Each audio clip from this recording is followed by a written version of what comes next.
because the financial performance has improved. Atlas has a direct path to break even this year. And then with that short-term funding, they can achieve that, and then they can start investing in the future.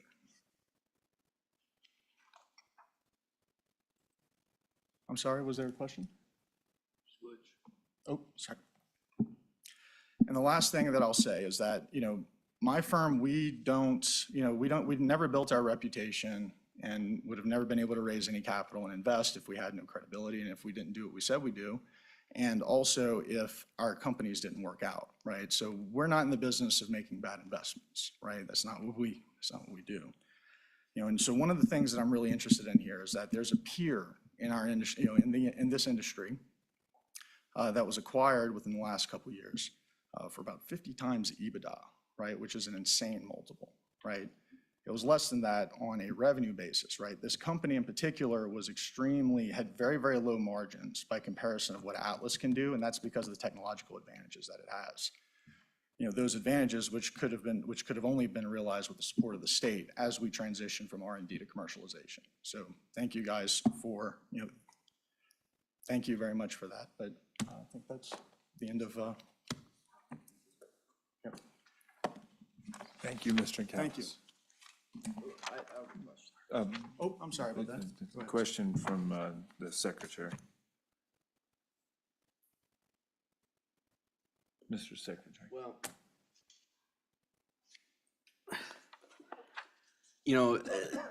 I guess, I look at this letter, you sent this letter, right? November 8th, 2023. I guess,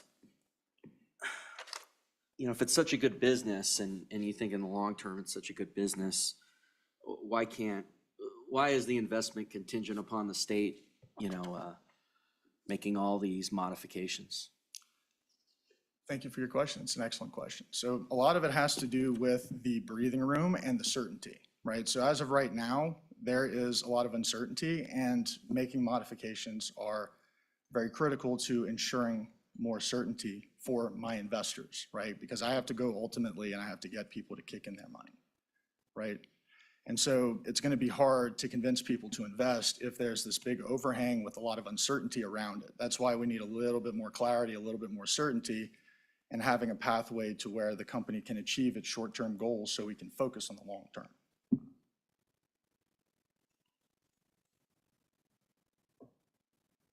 Follow up?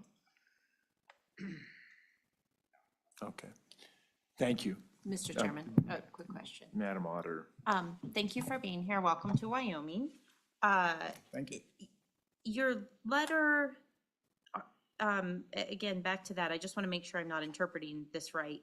It sounds like you may be hoping or relying for additional money from the state of Wyoming through the SSBCI Wyoming program. Is that accurate, or that it sounds like that has to be a piece of your success pie? That was a pathway that I thought would make a lot of sense given my involvement with the other SSBCI programs and the other markets, and that I thought that that might be a approach for us to, I guess, remove some of the friction from the process. It does not mean that we're not going to go and we need to raise what we need to raise here, and that's the reality. And so that is my intention, is that, if that is impossible, then we have to reassess. Gotcha. Okay.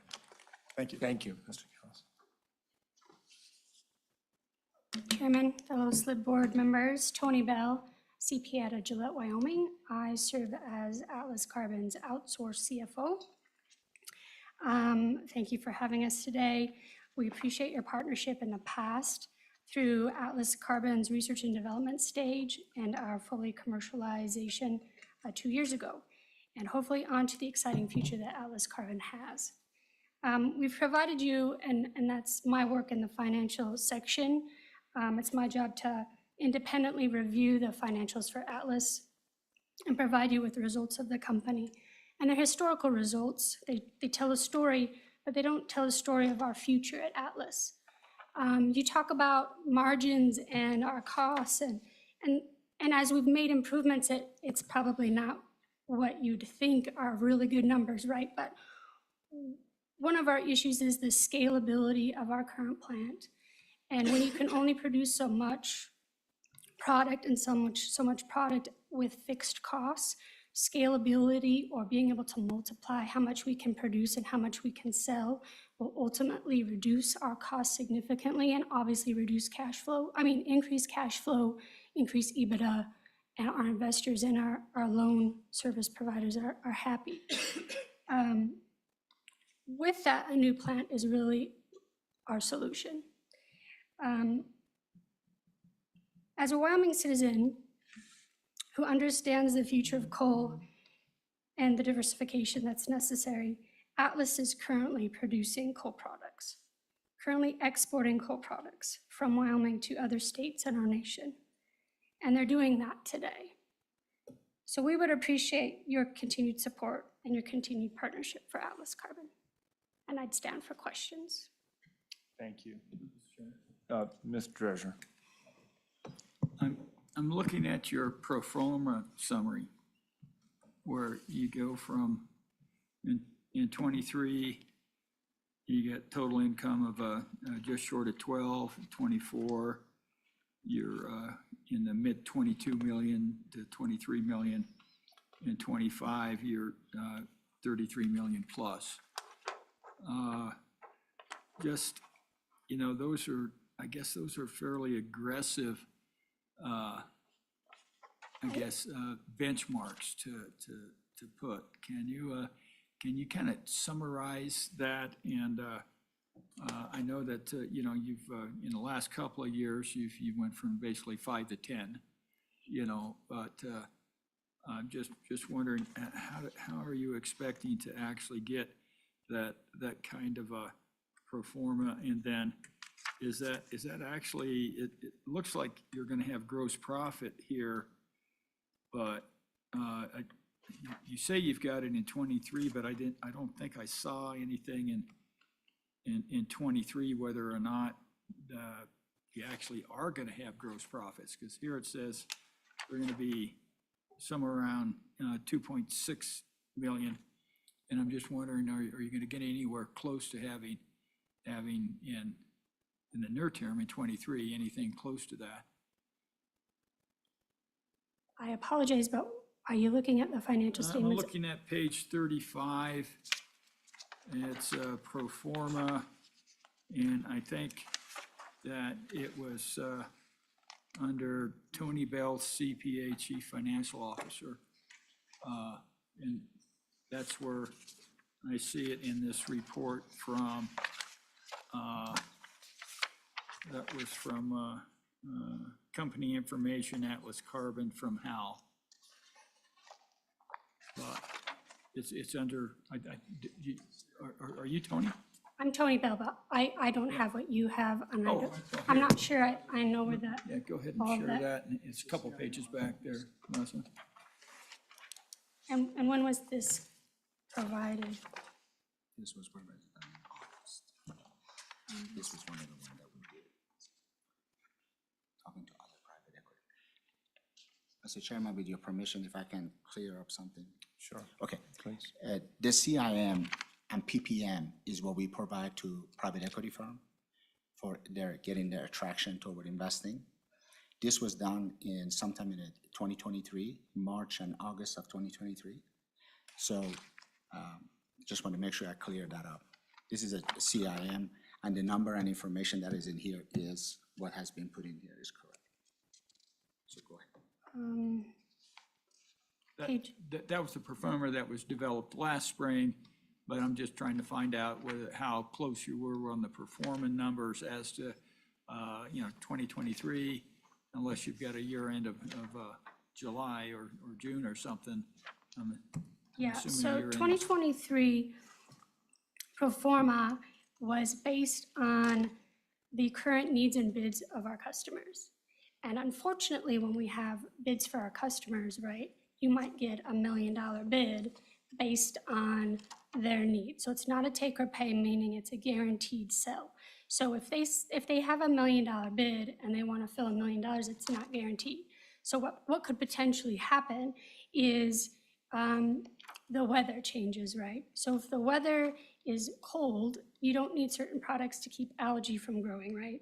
Or some of these things to be mitigated because they just don't exist. So sales will slow down based on those needs from our customers. So we might have bids, we might project bids, but I think what you're really asking is how we did in 2023. Yeah, In 2023, we, let me just pull that up. It should be in the financial section of mine, this fold-out one. We did 5 million in sales revenue, 4 million in actual sales of, we sold 5,527 pounds of activated carbon.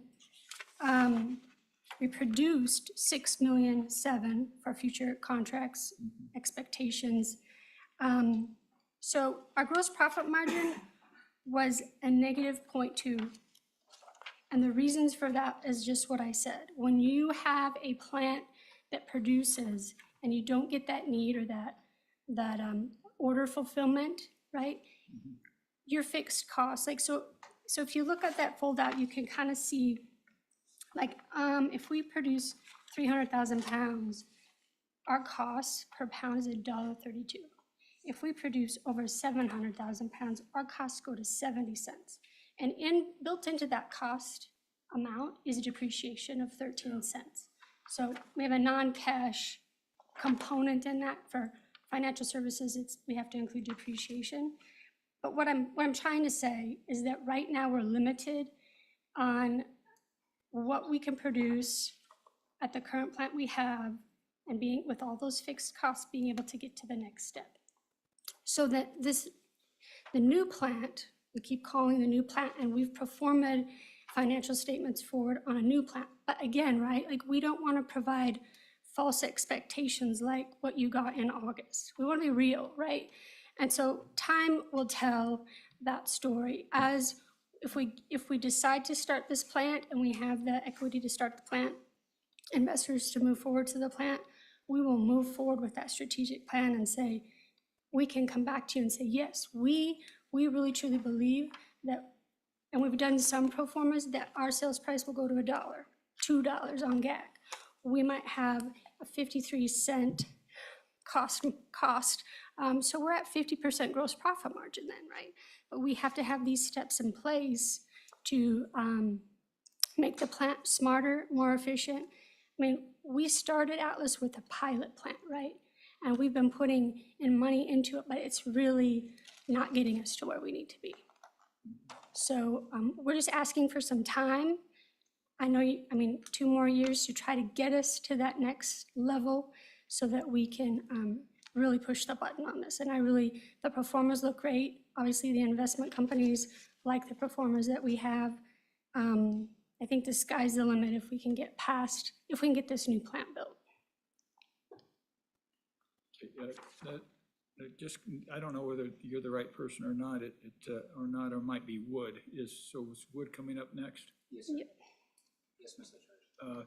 But one of the questions is going to be for somebody, is that you've got some of these contracts out there that I've seen that their the sales price was way under the marginal cost. And I'm just wondering how much some of these large contracts, without mentioning names, because we don't mention names here, but, for well over 1 million pounds, that is way under the marginal cost, whether or not those particular contracts are going to give you a future drag on your performance, or whether those things are going away in the immediate future, and just get an idea about when you're going to be able to start getting up there. We did an analysis. I think you redlined everything in one report that was sold under your marginal cost, and that gets you about half the way to profitability, more or less. But and if you just get up to your costs, and you're just not selling things at under cost. But just wondering some aspect from somebody about how long it's going to take to get rid of that dead weight. Right, so I think currently most contracts are 3-year contracts. And so I think right now we're moving into rebidding those new contracts for these higher amounts. And I think at some point, when you're running a company, right, you might take a lower bid just to kind of help mitigate some of the pain. Like you could say, I don't want to have a bid for 55 cents a pound. Well, 55 cents is going to help me with my fixed costs over zero. So sometimes we kind of take on some of those lower ones just to kind of help us mitigate some of those other things.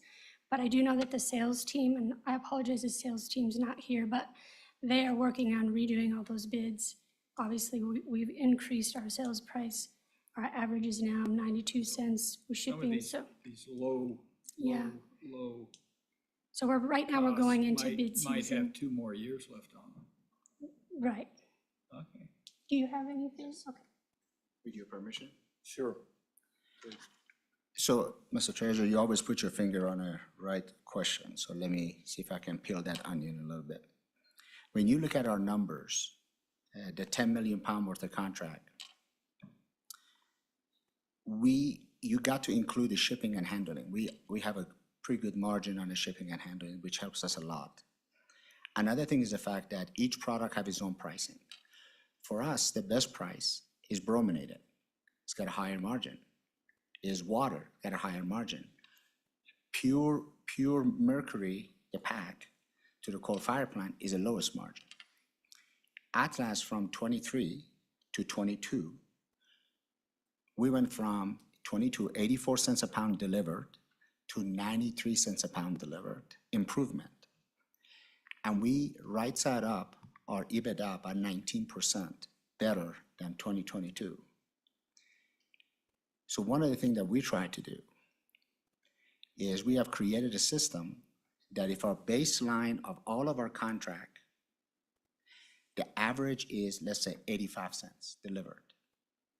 As we bid and put more weight on it, mean more deals on it, it reduces overall cost of producing a product. And I think Mr. Pearson from Wood can also address that as well, because making it is also important.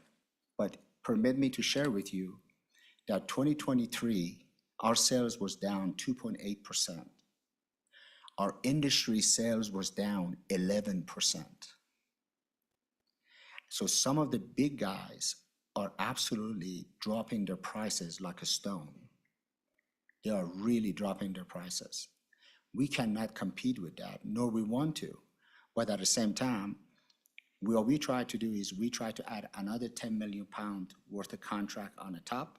We're just finishing a bid for 2 million pound at a good price and is a water quality. And if we are getting that contract, that's going to be huge for us. And I'm happy to tell you, since I came to Wyoming past couple of days, we have got 8 orders in for over 300,000 pounds. So we are very excited about a lot of things that's happening. But if you give me a permission, and if Mrs. Bell, you have no question for Mrs. Bell, I'd be happy to bring in the Vice President of Wood that manages the Atlas Carbon production plan. Mr. Treasurer. Follow-up, is that fine? But before we go to that, and I look forward to that, I just had one quick question. Is most of your transportation of product by truck or by rail? Governor, you have just put your finger on something that I've had a conversation with Treasurer. He has endured me for several months now. One of the things, Mr. Chairman, is that we have the best price and the best product in a market, and we can win it anywhere in the United States. Here's what I cannot do. I get beat on a shipping. If I ship from here, I can win a bid based on a product price halfway across the country. The minute I add the bulk truck on it, I lost. So you say, Reza, have you thought about getting on a train, talking to BNF or any of that? Yes, sir, I have. And here's a problem. The train and the rail industry wants the minimum from us. Each cart is about 120,000 pounds. They want us to do 20 cart a month for them to do it. I cannot commit to that. Hence, we try to build this plant on our site. So we make the legacy plan to produce brominated and mercury, and then the new plant going to produce GAC. Now, GAC doesn't go for 55 cents a pound. It goes for $2 a pound. A lot more margin in it. So answer to your question is absolutely we are getting we're very constrained by where we are, and a truck is very expensive to do it. We even thought about going to Upton, which we have talked about. There's a rail over there. And that is still, you have to have a mechanism to take it out of a truck and put it in it. All of those things, Mr. Chairman and the Slib board member, is cost money. So what we try to do, we try to be judicious and try to figure out what's the least of the resistance that we can do to create more revenue. That's why we have created a smart contract. What I mean by smart contract, if a PPI goes up, we pass that cost to the client. Not a single contract that I have in our portfolio that we have a fixed price for shipping and handling. None. Every client, including the municipalities, they have agreed to it.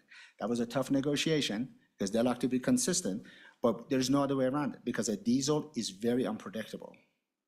So that's the only thing. As far as the product itself, if a PPI goes up, we pass that cost to the client. And if it goes down, we also reduce their price. But the price will never go below what the contract price they agree to. So we don't bet against ourselves. Okay. I hope I have answered your question, Yeah. Mr. Chairman. Yep, no, you have. So, With your permission, Mr. Chairman, let me Yes. introduce to you Mr. Nick Pearson, the Vice President of Wood, one of our partner, and a Polaris is over 13 years partner of Polaris. Mr. Pearson? Thank you, Mr. Achenpour. Good afternoon, Mr. Chairman and members of the board. My name is Nicholas Pearson. I'm the Vice President of U.S. Operations for Wood, and I'm here this afternoon to show my support for the proposal that the board's considering today, that Atlas has submitted, and to represent the operational arm, right, of Atlas Carbon for the Gillette facility. So Wood's involvement with Atlas Carbon began in late 2019, early 2020, and it was facilitated through a very long relationship with Polaris Asset Corporation. Wood was initially brought in to support the design of a next generation facility for Atlas, which was the catalyst of then bringing Wood in October of 2020 to take over the operations and maintenance of the Gillette manufacturing facility as it transitioned from a research and development facility into a commercialized plant. In a little over 3 years, the average yearly runtime percentage at the plant has doubled. The yearly production volume has more than doubled. And the quality, performance, and repeatability associated with all three standard powdered activated carbon products that Atlas markets and sells all over the U.S. has increased exponentially. Atlas is on the cusp of a very bright and exciting future. With the proposal in front of you all today, is a critical step to ensuring that future. So with that, I'm happy to answer any operational type questions you might have related to the plant or future strategy. And so I'll just open it up for any questions if there are any. thank you, Mr. Pearson. Are there questions, Mr. Treasurer? Three of them here. Let me write down the third one so I don't lose track of it.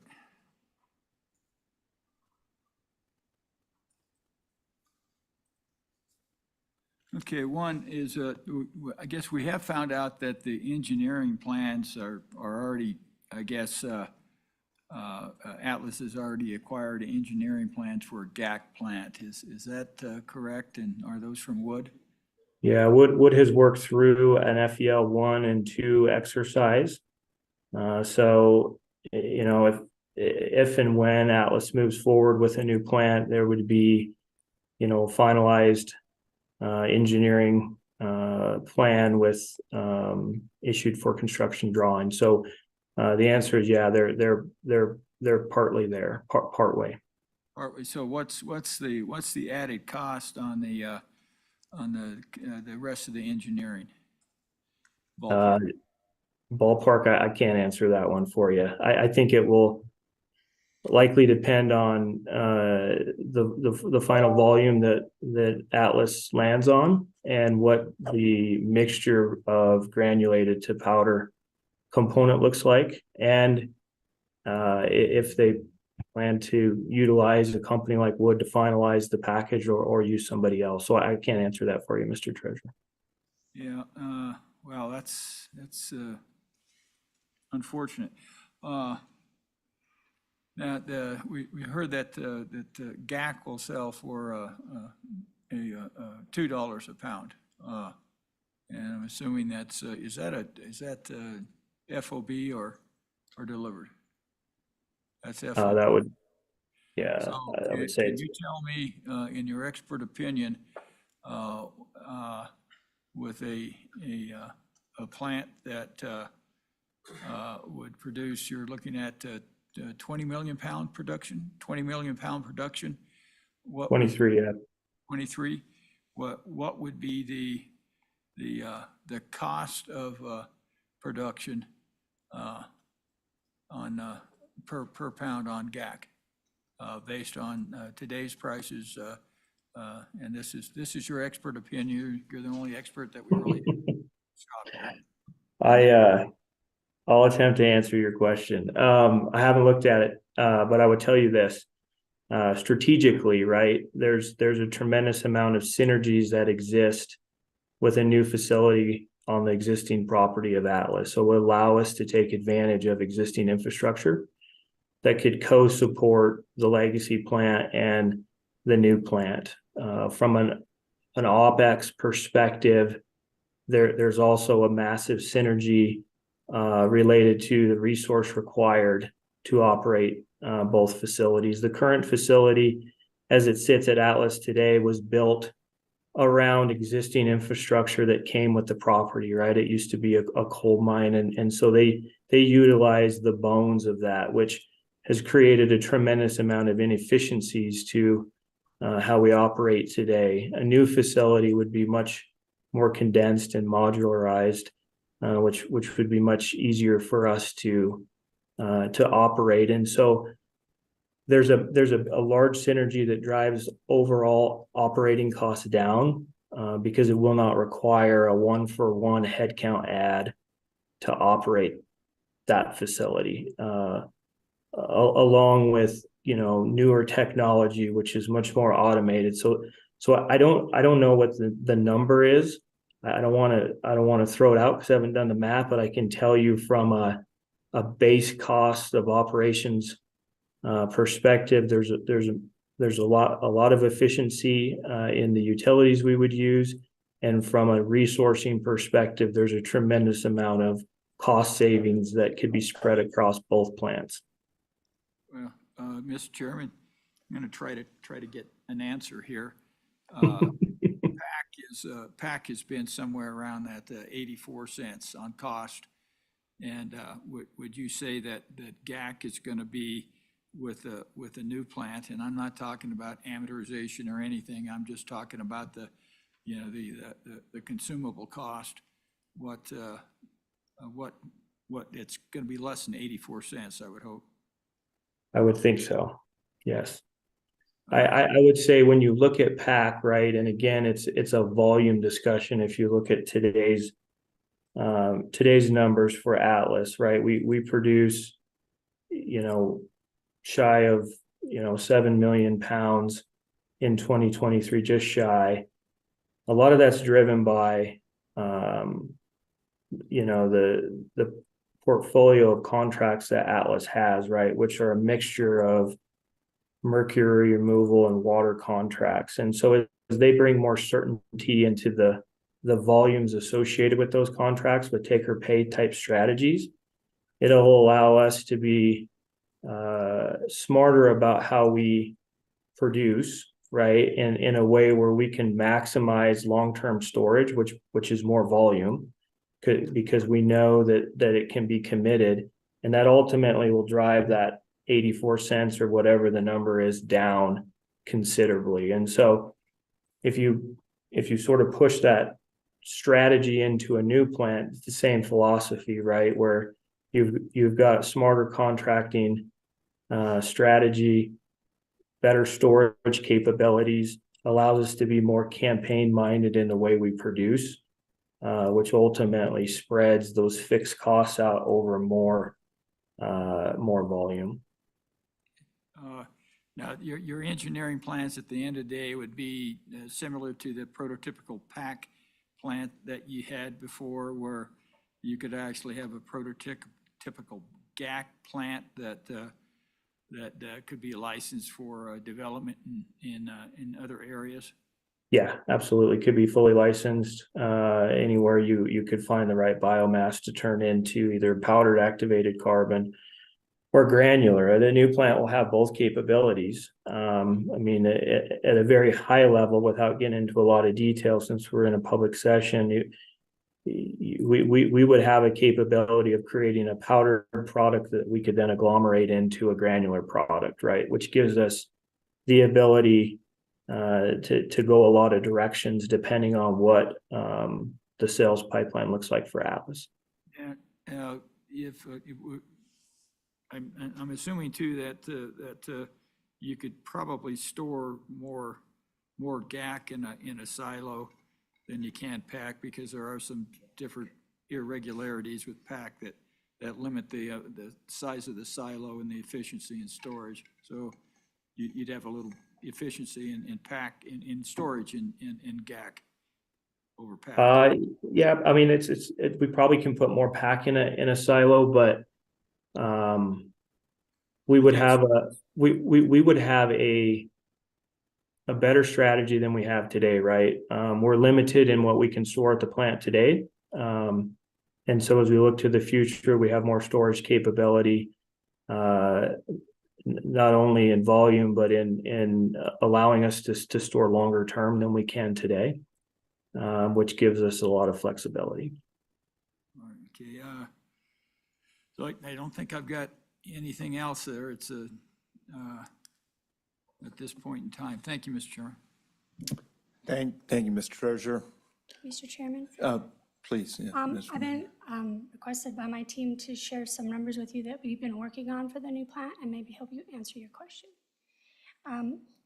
We've in confidential talks, and now I'm allowed to tell you that a $23 million plant, from what we have heard from Wood, is going to cost about $1 a pound to build.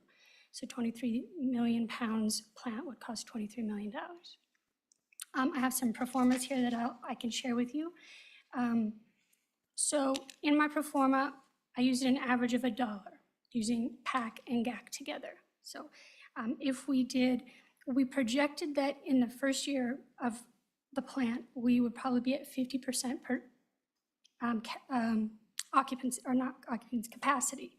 So if we sold 50% of our 23,000 pounds, we would sell $9,450,000 with a profit of $4,325,000. When we vamp that plant up to 95%, which is I use 16 million pounds at $1 a pound, our net income would be $9,628,000. So if we start the process of a new plant and it takes us a year to get into it or 2 years to get into it, we're looking at going from, this is just the new plant. So this is the synergies built in. We would still have successes in the legacy plant to offset or whatever, but this is kind of the information we wanted to share confidentially with you, that we do have some really exciting things that would come out of this new plant. I hope the 53 cents is about the cost of a new product. Thanks. I want Mr. Ashenpour. I beg for forgiveness. I know how Treasurer is. I don't want to know a stone get unturned. He asked a question about the cost of a study. So we have done the FEL 1 and FEL 2, which is the second generation. The next step is FEL 3 and a feed. Feed is a final, which becomes what we call it a bankable. That's the one that you take to the private equity firm and you say, here's the fee, this is how much it's gonna cost. And the cost of the study is about $1 million, okay? So we, as Mr. Calais mentioned, we have two-step. That's our first, which is take care of our short-term need that needs to happen until we build a plan. And while we're doing that, we're also gonna do a capital raise to get enough money and also see if there is an opportunity in Wyoming with some of the grants and the stuff that we have seen, if we even qualify for it. If we're not, we just have to go to the market and do it. The key is cost of the money. That's what we have to be careful, because the capital expenditure matter. Right now is about $1 a pound to build it. As a point of reference, without mentioning a competitor name, one of our competitors just built a 60 million pound plant in Kentucky, GAC, and it cost them $400 million to build it. We can do the same thing, and it's gonna be $1 a pound. Why? Because our technology is so simple, it's so sophisticated, it's too simple for it. There's not many moving parts to it. So for us, that's one of our advantages we have over some of our competitors, keep our capital expenditure down. With that said, Mr. Chairman, Mr. Pearson, you're still on if they have any questions. Thank you, Mr. Chairman. Any questions? Any further questions? Well, thank you.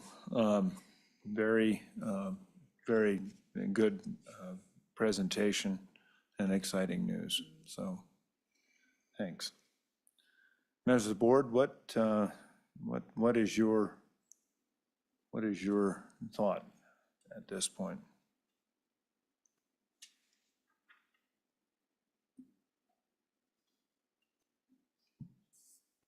I guess one more chair question, Mr. Chairman. Okay, Mr. Treasurer. And I think the elephant in the room really is the path to profitability. And I think that's the one that's bothering everybody up here, is knowing that, that we need to get there. We need to have some level of comfort that we're in reliability that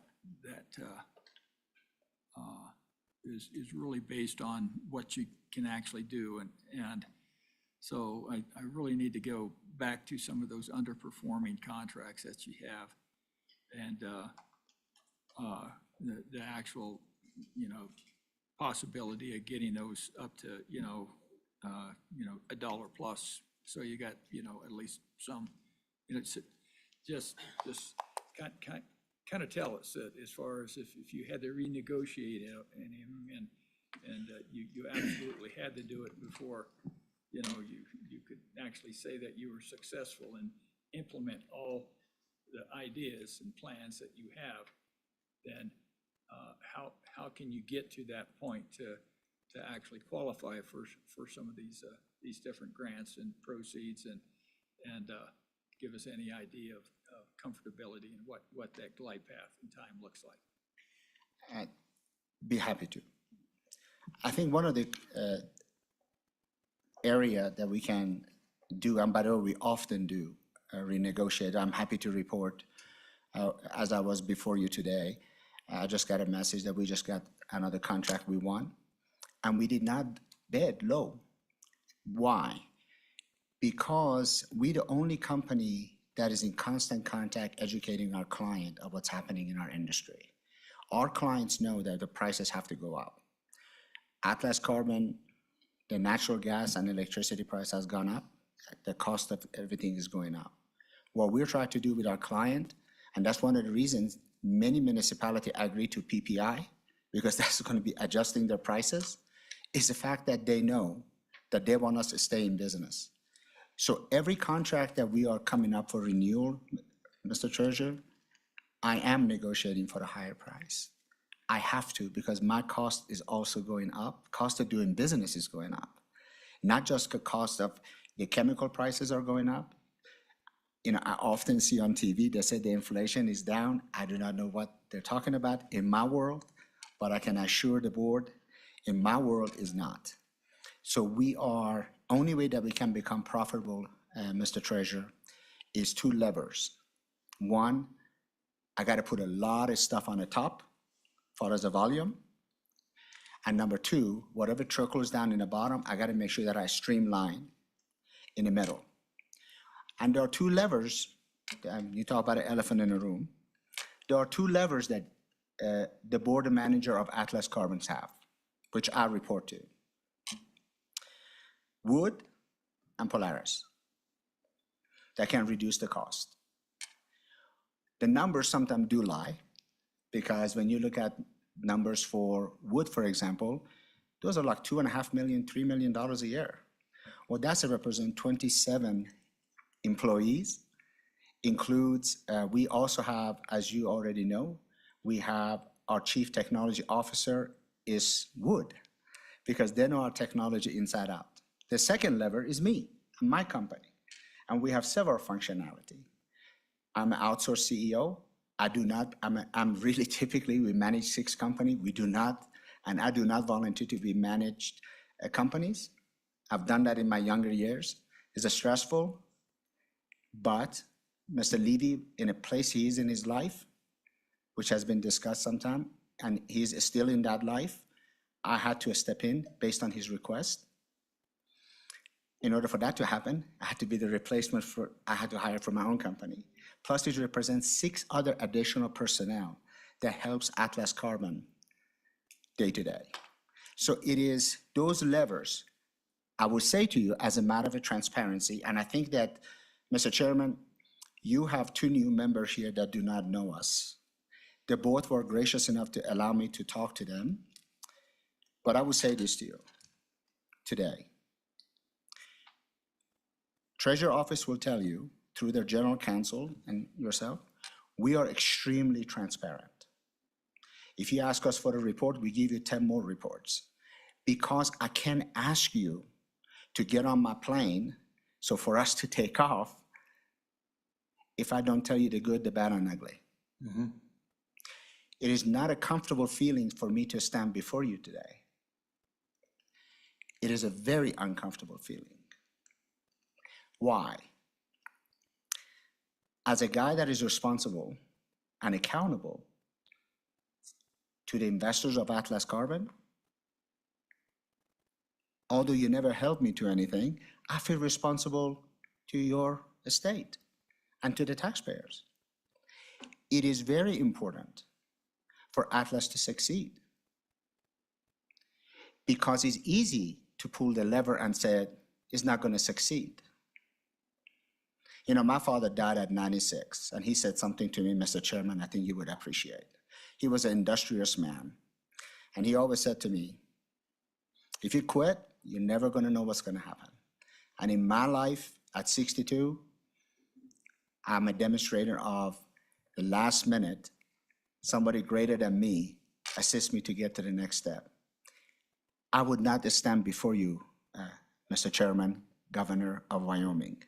I will be the first one to come to you and the Treasurer Meyer and say, guys, here's the key. We cannot do it. I stand before you because we can. And we have someone here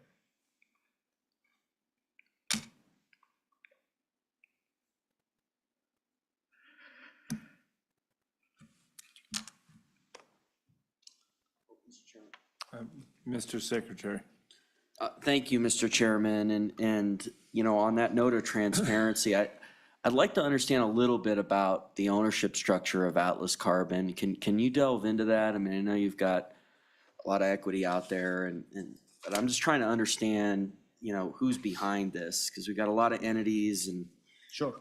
Interacting here. I'm happy to do And it. to be honest, I remember back to this. I mean, there's always been questions about this Atlas Carbon. I remember back in, I believe it was Ramaco, I'm not 100% sure, but there in the mid-2010s when this was granted, there was a lot of questions about Atlas Carbon and the granting of this, and from the start. So I'm just trying to understand what the ownership structure is, because I never really have. And there's been people talking about Atlas Carbon for some time, so. Thank you, Mr. Secretary Gray. May I ask you a question, please? Yeah. With your permission? Is you said something about 2010? The loan was approved in 2018? Mr. Chairman, I said the 2010s. It was in the mid-2010s. Okay, And the original program was approved in the 2014 session, might have been 2015. So it was a controversial program at that time. I think Yes, there's a lot of lessons here, and I'm gonna get into that more when we get into the, I wanna talk a little bit about some of the lessons for our state in this as well. And I understand, you've got your issue at hand, but this has been an issue in our state for some time, this program. And so there's further things that I'm getting into beyond Okay. the issue at hand. Thank you. that's fine. You're welcome. So allow me to share with you. The major shareholder in Atlas Carbon is Frank Levy, our chairman. He has put the majority of money into Atlas Carbon. And if this goes south, he's the one going to lose a lot. Majority of our investors, we have investors that are doctors, lawyers, you can go right down the line. Trust funds, the other things that people have put in, there's a long list of it in here that they have invested in Atlas Carbon in the company. And I think that if you're looking at, I'm assuming you're looking at this, Mr. Secretary, or are you looking at something about the, I just have this book. The treasurer had that. let me have mine. I want to make sure you and I are on the same page, so I want to make sure that I address your concern. Is that a tab number 4, Mr. Secretary? Yeah, I was.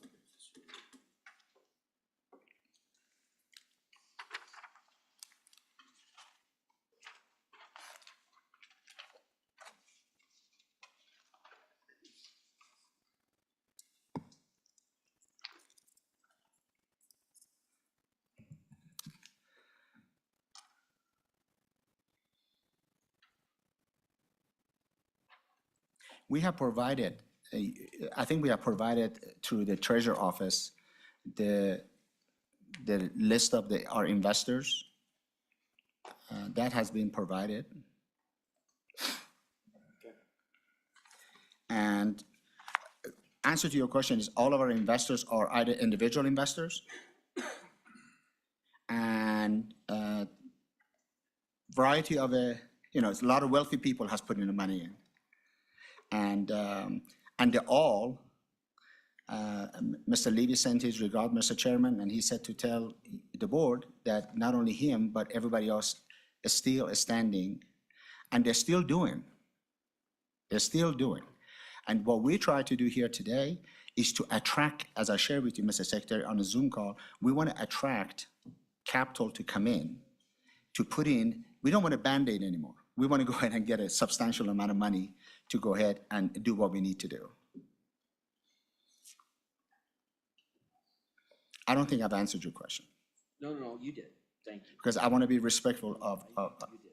okay, You've always been very, thank you. you're welcome. Very good. Further questions? All right. Members of the board, thank you, Mr. Eisenberg. Mr. Chairman, thank you very much. Thank you. Any, what's the pleasure of the board at this point? Mr. Chairman, Madam Auditor, I move to find that Atlas Carbon is in default under the construction loan agreement as amended between the state of Wyoming and Atlas Carbon for failure to make payment in full when due, and direct the treasurer's office to pursue any remedies established in the construction loan agreement as amended that the treasurer's office determines is in the best interest of the state. you've heard the auditor's motion. Is there support for the auditor's motion? It has been seconded by the superintendent. Any discussion? Yet, Mr. Chairman, Treasurer. I would offer an amendment that says, as a condition of the principal and interest holiday, that we grant Atlas Carbon a 6-month interest holiday on the construction loan agreement as amended on the effective, and add the date as a condition of the principal interest holiday, Atlas Carbon shall grant the treasurer's office or representative access to its facilities for the purpose of itemizing and evaluating its current assets and protecting the state's interests. So essentially, it's the same, nothing changes as far as the finding and the remedies to the construction loan agreement as amended. It just allows for a holiday and access to the facilities. And Mr. Chairman, I think, and the members of Atlas Carbon, what I'm trying to do here is to give you enough time so we both have a very good idea about where Atlas Carbon is right now, and understanding that on some of these things that we're going to have some I guess I'd say substantial movement in the right direction and a clear path to profitability in the near term. I understand the long-term picture of this. I agree with you that it does have, I think, a lot of promise. A lot of promise. But it's been, I think, a hard road at this point in time, and we know where we're at. And I don't, necessarily believe that that's going to change, but we're hoping that this will actually give you just a little bit of breathing room, and that it doesn't actually drive a nail in the coffin, so to speak. And we'll, I hope I have the board's approval of the second part of this. If not, then I guess hopefully I have a second. If I don't have a second, we'll move forward. Thank you, Mr. Treasurer. Is there support for the treasurer's amendment? Is there support for the treasurer's amendment? Is there support for the treasurer's amendment? Amendment fails for lack of a second. So we're back on the main motion. Further discussion? Further discussion? Further discussion? All in favor of the motion by the auditors and seconded by the superintendent signify by saying aye. Aye. Nays? That motion carries.